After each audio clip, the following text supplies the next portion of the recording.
Hello friends, welcome to this channel stock market info. तो चलिए friends, video को start करेंगे निफ्टी आईटी के साथ।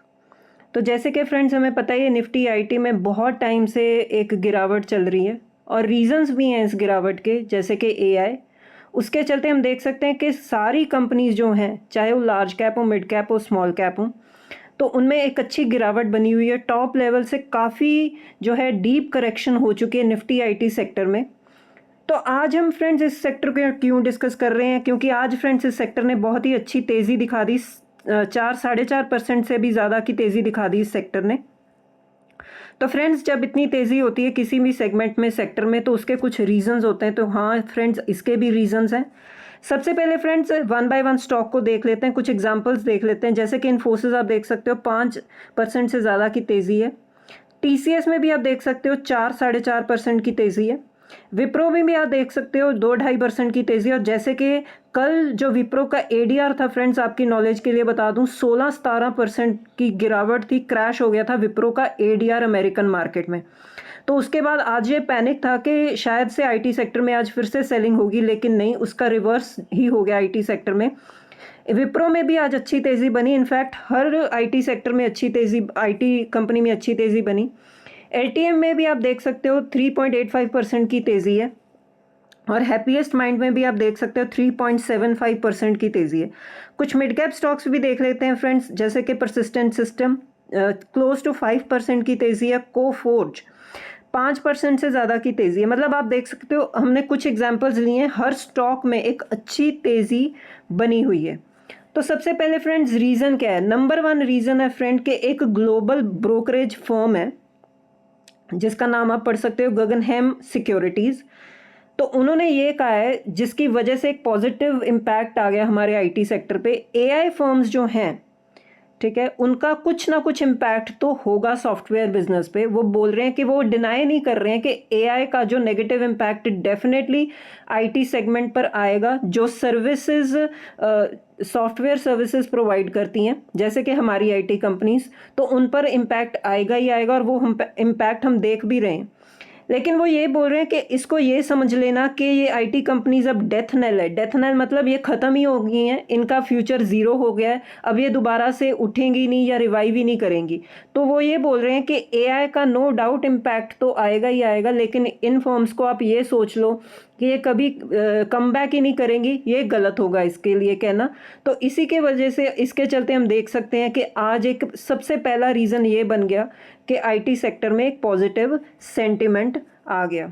नेक्स्ट है फ्रेंड्स, जैसे कि दूसरा रीज़न, अब जब भी आईटी सेक्टर में तेज़ी आएगी ना, वो इस रीज़न के वजह से आएगी कि एआई में कुछ ना कुछ नेगेटिव होगा। अब एआई के चलते बहुत सारी कंट्रीज, कंपनीज काम कर रही हैं, और सबसे ज़्यादा हम जो है देखते हैं तेज़ी किस में देखते हैं? साउथ कोरिया का इंडेक्स। आप देख सकते हो आज साउथ कोरिया का इंडेक्स 7% से ज़्यादा क्रैश हो चुका है।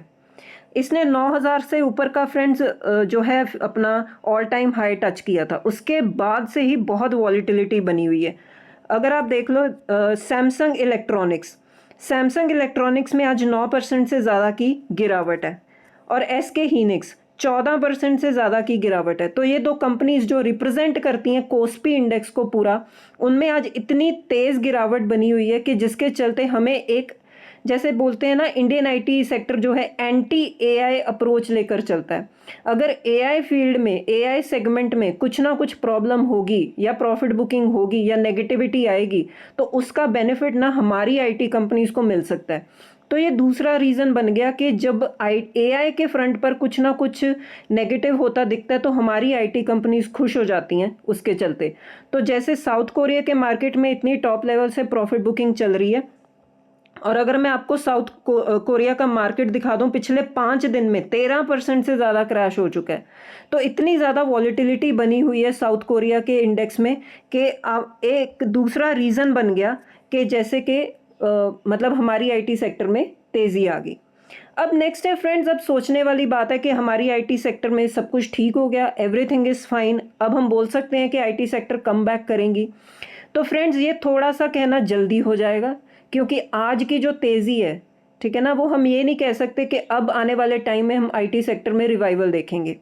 एक दिन की तेज़ी से कुछ नहीं होता, ये लगातार हमें कंटिन्यूसली जो है इस चीज़ को कंसिस्टेंट रखना पड़ेगा कि आने वाले टाइम में भी आईटी सेक्टर में तेज़ी बनी रहे, क्योंकि एआई को लेकर भी ये नेगेटिविटी बनी रहेगी, इसका भी कोई गारंटी नहीं है। एआई में ह्यूज इन्वेस्टमेंट्स चल रही हैं, बहुत काम हो रहा है, कैपिटल रेज की जा रही है, कंपनी बहुत, जैसे कि हमने पिछले कुछ दिन पहले मैंने न्यूज़ कवर की थी कि साउथ कोरिया जो है बहुत सारे 4 मेगा प्रोजेक्ट्स जो है लॉन्च कर रहा है, गवर्नमेंट लॉन्च कर रही है और बहुत तेज़ी से वहाँ पर काम चल रहा है।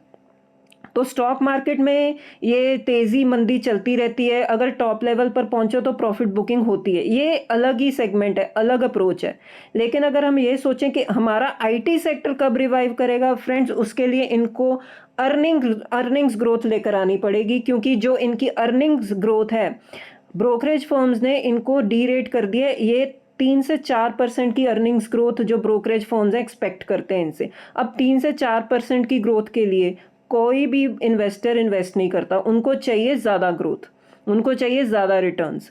ठीक है, तो कंसिस्टेंटली अब हमारी आईटी फर्म्स को जो है ग्रोथ लेकर आनी पड़ेगी, अर्निंग्स को इम्प्रूव करना पड़ेगा, आने वाले टाइम में रेगुलरली हर क्वार्टर में अर्निंग्स को इम्प्रूव करना पड़ेगा, फिर जाकर हम बोल सकते हैं कि धीरे धीरे आईटी सेक्टर में पैसा आना शुरू होगा। एक दिन की तेज़ी को हम गारंटी नहीं मान सकते कि आने वाले टाइम में ये तेज़ी बनी रहेगी। इसके लिए लगातार फ्रेंड्स कुछ ना कुछ हमारी आईटी कंपनीज़ को जो है एआई के फ्रंट पर भी करना पड़ेगा और अपनी अर्निंग्स को भी इम्प्रूव करना पड़ेगा, फिर जाकर हम बोल सकते हैं कि हमारा आईटी सेक्टर कमबैक कर सकता है। तो फ्रेंड्स ये हो गया अब तक। और लास्ट में फ्रेंड्स मैं आपको एक और रीज़न बता देती हूँ कि आज आईटी सेक्टर में तेज़ी क्यों बनी। वो बनी क्योंकि एसेंचर की वजह से।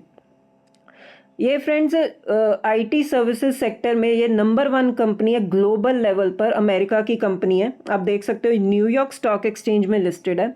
कल इस कंपनी में बहुत ही अच्छी तेज़ी बनी। आपको याद होगा एसेंचर के जब रिजल्ट्स आए थे 16% से ज़्यादा क्रैश हो गई थी कंपनी, लेकिन कल इस कंपनी ने एक अच्छा जो है एक रिवाइवल रीबाउंड दिखा दिया।